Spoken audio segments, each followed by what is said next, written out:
Laptop Lifestyle presents, motherfuckers. Oh, uite, am ajuns în Praga. Am ajuns în Praga. Uite, în acest episod, băieți, toată lumea mă miră ce dracu vorbesc cu telefonul. Am pregătit un episod special și în acest episod o să vă demonstrez cum am făcut 11% profit în 9 zile. Deci ați auzit, nu? În 9 zile 11% pe un account mic, ca o demonstrație că toată lumea, chiar și dacă puneți 100 de euro, puteți să începeți să... Uite că mă ucide tramvaiul. Deci puteți să începeți chiar și cu 100 de euro să creșteți un account mic de Forex. E posibil. Și eu am făcut asta 9 zile, dar 9 zile trading live și o să vă arăt rezultatele dacă supraviețuiesc strada asta.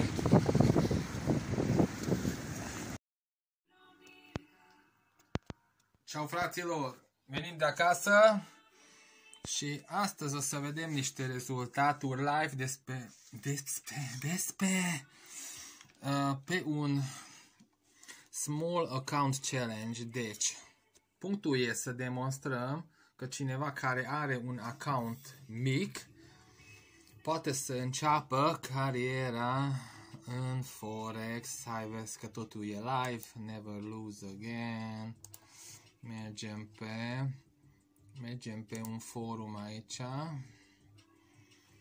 cu 1400 de membri. Eu postez aici rezultatul challenge-ului Small Account.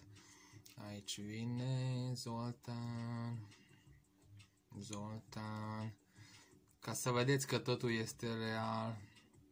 Am postat rezultatele mele. Unde? Zoltan, day 5. Oi. Shit happens, day 4. Vreau să merg la day 1.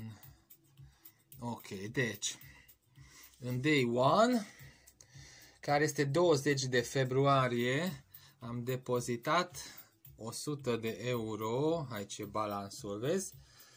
102 de euro am avut în 20 de februarie. Bine, hai să vedem unde am ajuns.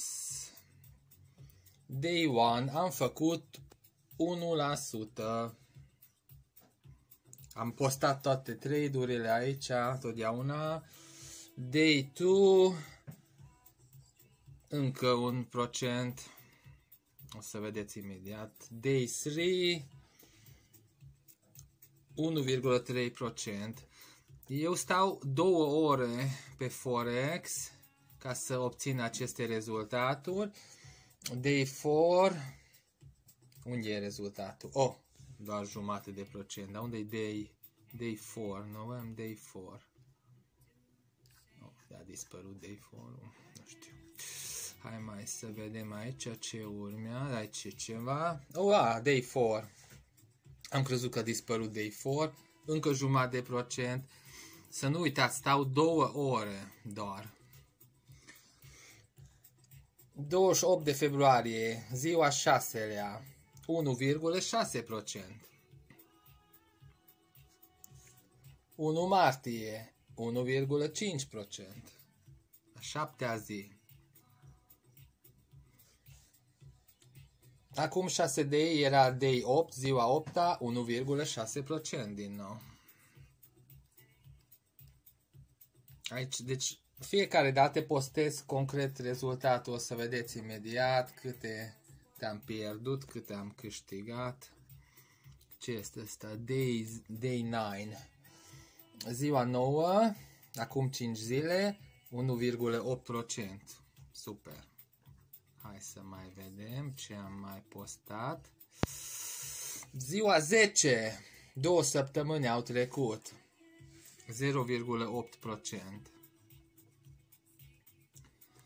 Ziua 11-a, al treilea săptămână, acum o zi am postat ăsta, 2,2%. Deci, asta era ultimul, că astăzi n-am făcut niciun trade, asta era ieri. Hai să vedem cât e balansul. Deci am zis că am făcut 2,2% ieri. Asta pe 100 de euro ar fi 2,2 euro, nu? Acolo e.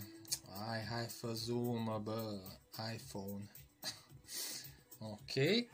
Și acum vine informația interesantă. Deci, cum ați văzut, am început în 28 de februarie și în 11 zile, ieri, am ajuns la balansul.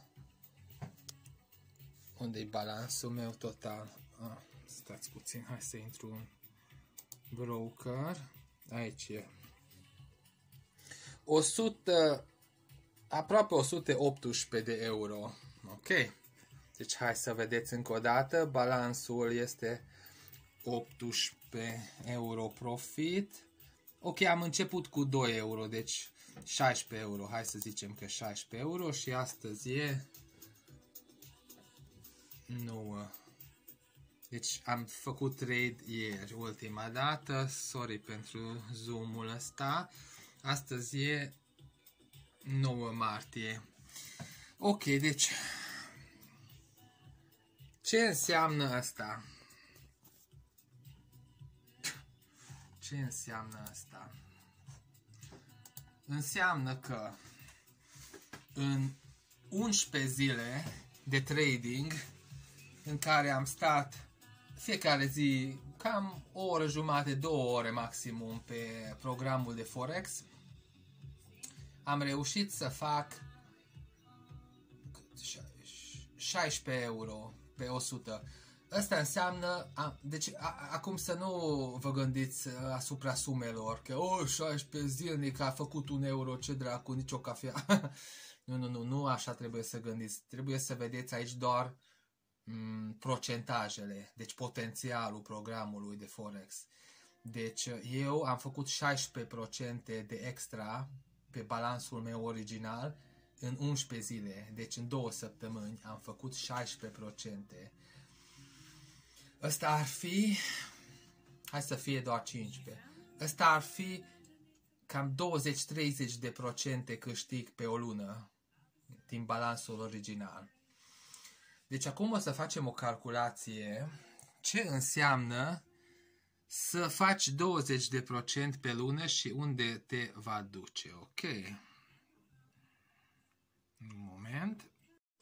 Deci băieți, am găsit caietul cel mai nașpa pe care am avut și am făcut un pic de calcul aici. Dacă tu depozitezi 5.000 de euro, pentru că într-un Amazon FBA trebuie să bagi minimum 15 sau 20.000 acum, ok? Tu bagi 5.000 și cum ați văzut statisticile mele, în 11 zile am făcut 15% deja, sau mai mult. Asta ar fi cam 20% pe lună, retur. În prima lună, de la 5.000 faci 20 la... Aici sunt ce înseamnă 20%. Faci 1.000 de euro. În prima lună ai ajuns la 6.000. Iarăși faci 2.000 din 6, ăla înseamnă 1.200. Luna a doua ajungi la 7.200. 20% din asta e 1.400. Deci înseamnă că luna a treia închis cu 8.600. Iarăși bla bla bla. Nu o să intru aici în calcule. Am ajuns încet încet până la luna 12-a, la 35. Totdeauna merg puțin jos ca să nu exagerez. 35.000. Hai să zicem că nici atât n-ai făcut, dar 30.000. Deci înseamnă că ai făcut de 6 ori inițialul. Ce înseamnă asta? Asta înseamnă că în al doilea an încep de la 30.000 și faci 6 ori, iarăși. Care înseamnă 180.000, hai să punem doar 150.000.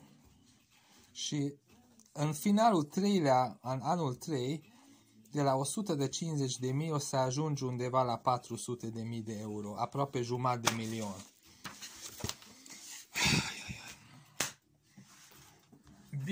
Bineînțeles că sună absolut ireal și poate că este ireal, dar ați văzut retururile mele, deci fără bullshit, ați văzut că am făcut 15% deja și acum a început săptămâna 3. Deci probabil într-o lună, că am încă 2 săptămâni, probabil o să ajung la 20%.